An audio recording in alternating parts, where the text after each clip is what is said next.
kowa ka taka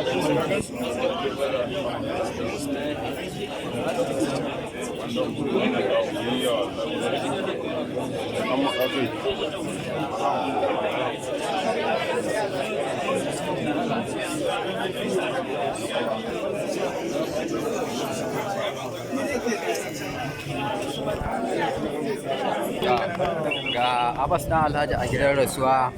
Me za ka ce mana game da wannan rasuwa da aka yi? ba a kai can ba wannan dan uwana masoyin manzon Allah sallallahu alaihi wasallam na gidan malam na masallacin Isaka Rabiu in ka zo daidai junction din fatan mutane masoyin manzon Allah sallallahu alaihi wasallam to in ka zo daidai Isaka Rabiu sai ka kira kuma Allah sada shi mu da alfarma Annabi Muhammad Allah ya sada shi Allah wai daidai karshen amma manzon Allah amin sallallahu alaihi wasallam Annabi dauman da'iman abada haka me zaka iya cewa babban yaya shi ma Allah ya kawo shi wajen wannan adda uku me zai faɗa?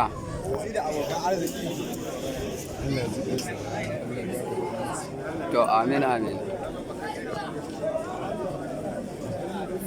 Ga lamba ɗaya shi ma Allah ya kawo shi gidan wannan jana'ira, ko me zai ce?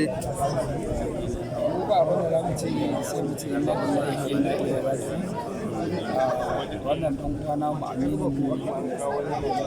sai dai mu ta gani da Allah da manzon Allah yana so ya jama'a mu mun taso da shi tun muna yan yara tun ba mu da damar da zamu dauno Gaskiya ne. Allah ya zo fara ba mu dama Gaskiya ne.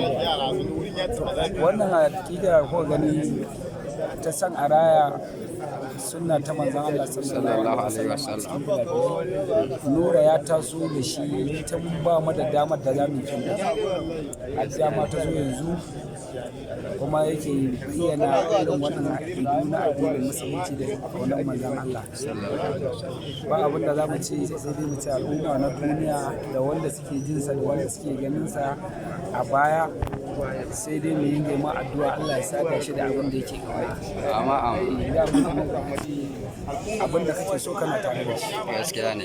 kuma wannan fada annabi fada ce wadda ba ta gogewa Gaskiya ne. tabbas yana tare da masoyinsa Gaskiya ne. mu ne abin tausayi ba shi ba shi ya sha Gaskiya ne wannan. Gaskiya ne. ana kuma jawa masu rubuta kunni akan suna irin girma da ɗaukaka akan soyayyar manzo Sallallahu alaihi wasallam. ba ka da ilimin abin ka je ka tambaya a baka ilimin ka rubuta ka je ka bisa Gaskiya ne. ko gobe kiyaman an tashi sabi to Allah ya tambaye ka me dalilin yin wannan abin za ka iya tabbaciya da wannan kuma ka sha kai Gaskiya ne. in ka karanta alkur'ani da riya baka da lada amma ko da riya ka nuna san manzon Allah Sallallahu to alaihi Allah ya wasallam. karba abu Gaskiya ne. da ka Allah ya kan nura ya gafarta masa sai sana ta yi musu kuma Allah ya sabi koyi da shi Amin. to mun tun musulma halayya ce muna ganin abin kamar wasa kuma Allah sai ya tabbatar mana gaskiyarsa Allah ya gafarta masa Amin. ya isa kuma ubangiji Allah ya amfane ta Allah ya duba ta Amin. Allah kai ya tozanta ta Allah ya sabunta ta ya sa mata arziki da kuma wannan abin da ya kishi irin na ma'aiki Allah ya dora zira a sakai su ma Amin. Allah ya gafarta masa Allah saka da alkhairi daga lamba ɗaya.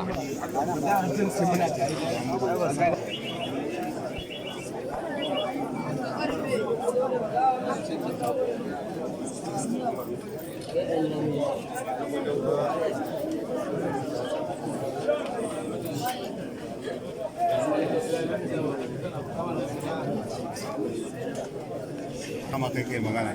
to Malam Abba me za ka ce game da wannan taziya da muka zo gidan gaisuwa? gaskiya ba abin da zan ce sai dai ce wannan abokin sana'a ta mu Allah ya kansa Allah ya gafarta masa Amin ya Allah. Allah ya sa ya huta saboda wannan kowa ya san mutum ne na mutane kuma masoyin annabi Wannan gaskiya ne. ubangiji Allah ya haskaka kabarinsa Amin ya Allah Allah. ya gafarta masa Allah ya sa ya huta Amin ya Allah. zan ce kenan